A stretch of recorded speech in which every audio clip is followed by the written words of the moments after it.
নমস্কার দর্শক বন্ধুরা, আমি মা অন্নপূর্ণা নার্সারি থেকে বলছি।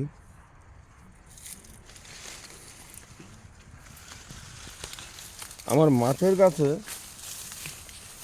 বেশ কিছু আম ধরেছিল, দেশি বিদেশি সব মিলে। দেখুন এটা বাড়ি ভোর কীরকম সে আঙুরের মতো আম ধরেছিল, কিন্তু আমগুলি একটু বড় হতে না হতেই এখানে ফাঁকা মাঠের মধ্যে তো রাখছে না, সব তুলে নিয়ে যাচ্ছে। তা কোন গাছে কী রকম আম আছে, যেগুলো একটু বড় আছে সেগুলো আমি এখন তুলে ফেলবো, কারণ এই আম রাখছে না, সব তুলে নিয়ে যাচ্ছে। এই শুধু মোটা, এই যেগুলো একটু বড় বড় সব তুলে নিয়ে গেছে। এটা বাড়ি ভোর।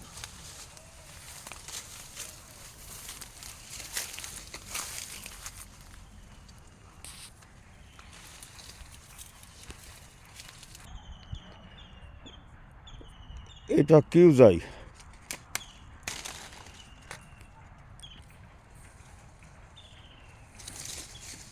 এখানে দেখছেন আমাদের দেশি দোফলা, এগুলি বেশ থোকায় থোকায় আম ধরে।